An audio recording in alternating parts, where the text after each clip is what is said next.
राजधानी दिल्ली के द्वारका स्थित दिल्ली पब्लिक स्कूल में आज उस समय अफरा तफरी मच गई जब स्कूल प्रशासन को बम की धमकी भरा कॉल मिला। सूचना मिलते पुलिस, बम निरोधक दस्ता और दिल्ली अग्निशमन सेवा की टीमें तुरंत मौके पर पहुंची। सुरक्षा की दृष्टि से स्कूल परिसर को तत्काल खाली कराया गया।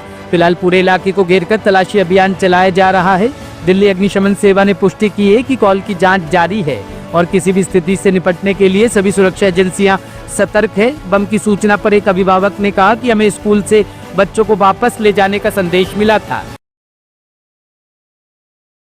साल के अंदर अगर मैं देखूं तो ये काफ़ी बार आ चुका है, बट इसको मैं चाहता हूं कि गवर्नमेंट थोड़ा सीरियस ले, बिकॉज मुझे ऐसा लग रहा है क्योंकि पिछली बार जो हुए थे इंसिडेंट वो थोड़े फेक निकले, बट कंसर्न रहता है एज ए पेरेंट्स, आपको कंसर्न रहता है। तो यही चाहते हैं हम कि इसको एक थ्रू आउट सर्च हो, कौन इसको बार बार ईमेल कर रहा है, क्या उसकी प्रॉपर जांच हो और दिल्ली पुलिस इंस्पेक्शन ले, जो हमारा मानना है। बिल्कुल ये चिंता रहती है क्योंकि ये कोई ऐसी छोटी मोटी खबर तो है नहीं, और बाय गॉड अगर फिर कुछ होता है तो ये डेफिनेटली बहुत बड़ी न्यूज़ है। तो हम चाहते हैं कि इसको एक्शन लें और इसमें थ्रू आउट चेकिंग हो, प्रॉपर चेकिंग हो इसमें क्या है, और बच्चों को एवोकेट करें। आम आदमी पार्टी के सांसद संजय सिंह ने चुनाव आयोग पर गंभीर आरोप लगाते हुए कहा कि आयोग ने वोट चोरी और घपला घोटालों को छिपाने के लिए प्रेस कॉन्फ्रेंस में झूठे और तथ्यहीन बयान दिए। संजय सिंह ने कहा कि उनसे जो सवाल किए गए थे उनका जवाब चुनाव आयोग ने नहीं दिया। उन्होंने विशेष रूप से एसआईआर में दर्ज शिकायतों का जिक्र किया और कहा कि आयोग ने उन पर कोई कार्रवाई नहीं की। मुख्य चुनाव आयुक्त ज्ञानेश कुमार जी, जिनको मैं ज्ञानेश कुमार कहूंगा, वो पूरे देश के सामने एक्सपोज हुए हैं और उनकी प्रेस कॉन्फ्रेंस से पूरे देश को ये पता चल गया कि चुनाव आयोग ने वोट चोरी की है और घपला घोटाला किया है। इसीलिए उसको छिपाने के लिए झूठे, बेबुनियाद, तथ्यहीन बातें उन्होंने कल प्रेस कॉन्फ्रेंस में कही। उनसे जो सवाल किए गए थे उसका तो जवाब दिया नहीं। 65 लाख वोट आपने काट दिए। आप कह रहे हैं कि 22 लाख लोग पिछले 20 साल में मरे हैं, इसलिए हमने उनके नाम काटे। बहुत सारे लोग पलायन कर गए हैं, इसलिए हमने उसके नाम काटे। तो आप वो सारा डाटा डालिए ना, ऑनलाइन कीजिए, लोग सर्च करके देख सके कि जिंदा है कि मर गए, लोग ये जान सके कि उनका वोट किस आधार पर काटा गया है। उसको आप छिपाते रहे और उसको सार्वजनिक करने के लिए सुप्रीम कोर्ट में अपील करनी पड़ी। ये कितने शर्म की बात है। आप एसआईआर लेके आ रहे हैं बिहार में, और बिहार के अंदर एक बड़ा क्षेत्र बाढ़ से प्रभावित है, और आप चाहते हैं कि 1 महीने के अंदर सारे कागज लोग दिखा दें, 8 करोड़ लोग। क्या ये संभव है? क्या ये व्यवहारिक है? कुत्ते का निवास प्रमाण पत्र वहां बन रहा है, ट्रंप का वोट वहां बन रहा है, मरे हुए लोगों को जिंदा किया जा रहा है, जिंदे लोगों को मारा जा रहा है, लोगों का बीएलओ घरों में बैठ के फॉर्म भर दे रहे हैं फर्जी साइन करके। इसके वीडियो सामने आए।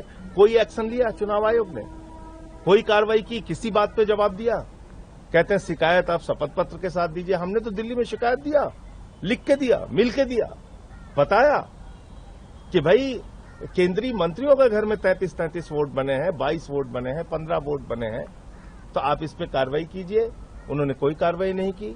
42,000 वोट अरविंद केजरीवाल जी की कॉन्स्टिट्यूएंसी में चुनाव शुरू होने से पहले काट दिए गए थे, कोई कार्रवाई नहीं की। सारी चीजों की हमने सूचना दी। 14 विधानसभाओं में हजारों वोट काटने के लिए बीजेपी के कार्यकर्ताओं ने दिल्ली में एप्लीकेशन दी थी। किस आधार पर दी थी? कोई कार्रवाई नहीं। तो अब आप झूठे बहाने कर रहे हैं, कह रहे हैं सीसीटीवी फुटेज इसलिए नहीं दे सकते कि उससे प्राइवेसी भंग होगी। भाई टीवी चैनल्स पे पूरब से लेकर पश्चिम तक, उत्तर से लेकर दक्षिण तक, कश्मीर से लेकर कन्याकुमारी तक जहां वोटिंग होती है, महिलाओं के वीडियो टीवी चैनल्स पे चलाए जाते हैं, उनके इंटरव्यू चलाए जाते हैं, मीडिया में खूब दिखाए जाते हैं, तो उससे प्राइवेसी भंग हो गई। चुनावी प्रक्रिया में शामिल होना एक मतदाता के लिए गर्व की बात होती है। उसको दिखाने बताने में कौन सी प्राइवेसी भंग हो रही है? दरअसल मामला ये है कि जब आप वो सारे सीसीटीवी फुटेज देंगे तो ये पता चल जाएगा देश के लोगों को कि एक ही मतदाता 3 जगह, 4 जगह, 6 जगह वोट दे रहा है।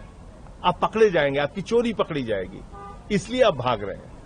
वरना तो आज भी आपके नियम में है कि 45 दिनों के अंदर आप सीसीटीवी फुटेज उपलब्ध कराएंगे। तो 45 दिनों के अंदर आप सीसीटीवी फुटेज उपलब्ध कराएंगे, ये आपके नियम में है, तो उससे प्राइवेसी भंग नहीं होगी।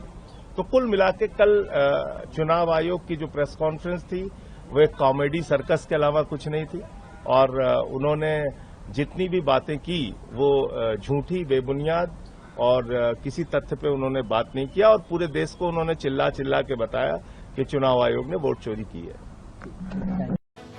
दिल्ली में यमुना का जलस्तर लगातार बढ़ रहा है। आज दोपहर 3 बजे पुराने लोहे के पुल पर जलस्तर 205.42 मीटर दर्ज किया गया, जो खतरे के निशान 205.33 मीटर से ऊपर है।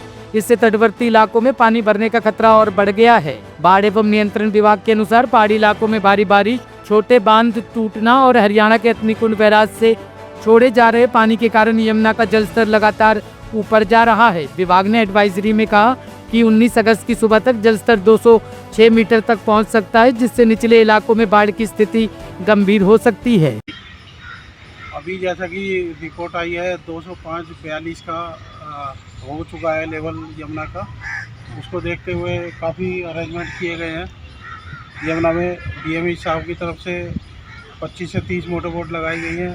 सभी पे गोताखोर motor life jacket life boy वगैरह लगा करके अनाउंसमेंट भी की जा रही है पूरी यमुना में।